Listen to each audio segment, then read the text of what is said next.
क्या नाम है आपका?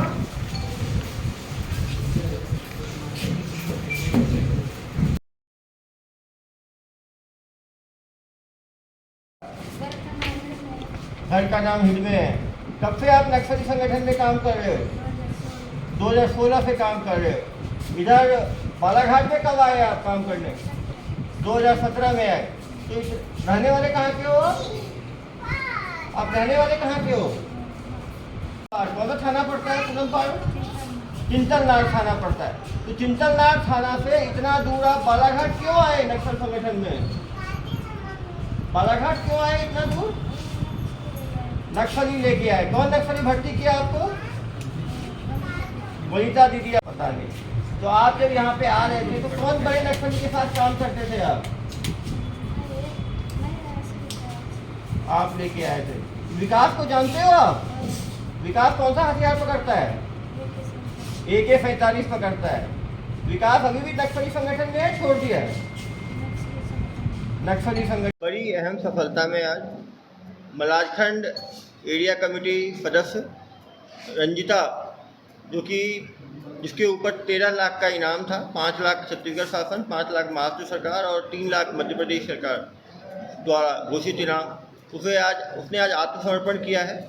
वो पिछले 8 वर्षों से माओवादी संगठन से जुड़ी हुई थी और 25 लाख के इनामी विकास स्पेशल जोनल कमेटी के साथ कार्यरत थी।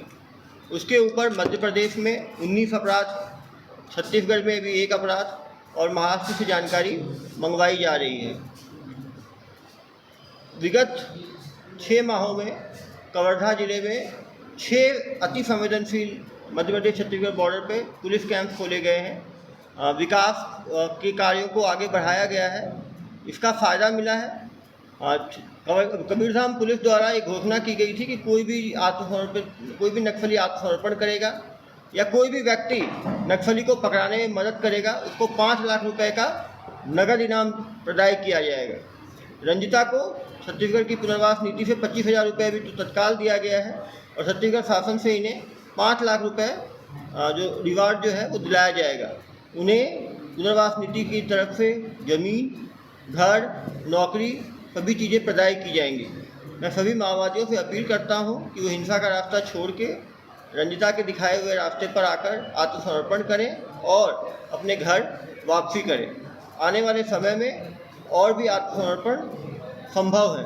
रंजिता ने बताया किस तरह से माओवादी संगठन में जब वो कम उम्र की थी, 15-16 साल की थी, तब उसको बहला फुसला के माओवादी अपने साथ ले गए और फिर उसे बालाघाट इलाके में काम करवा के बड़ी घटनाओं में उसको शामिल किए। उसका पति प्रेम अभी भी माओवादी संगठन में है।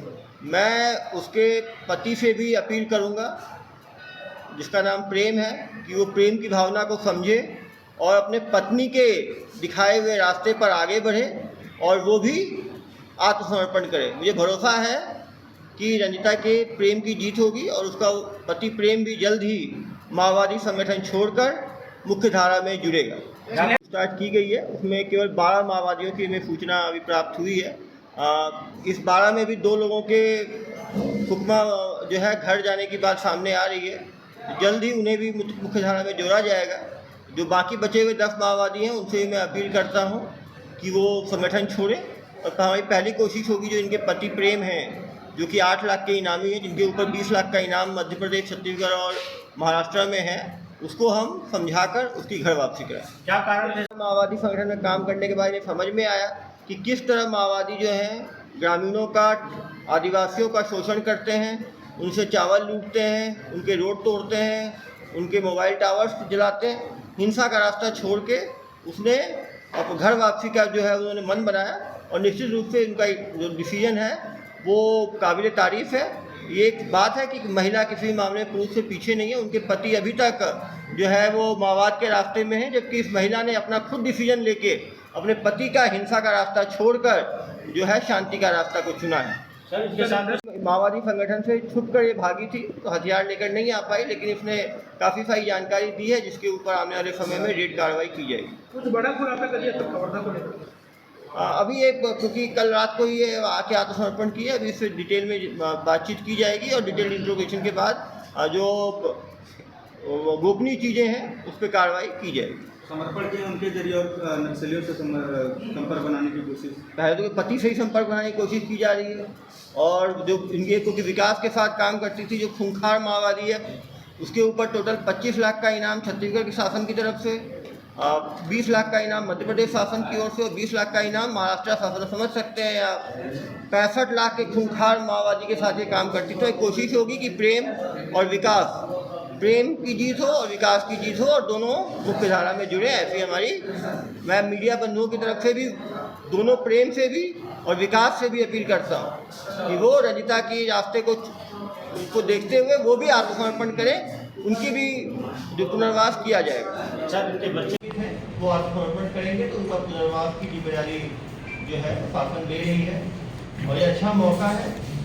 और आने वाले समय में प्रशासन की जो नीति है, विकास की नीति, एक आत्मसमर्पित नक्सली, एक नक्सल पीड़ित परिवार था राजेंद्र गुरु की पुलिस में आरक्षक के रूप में नौकरी दी गई थी। एक आत्मसमर्पित नक्सली दिवाकर को भी कुछ दिन पहले जो है पुलिस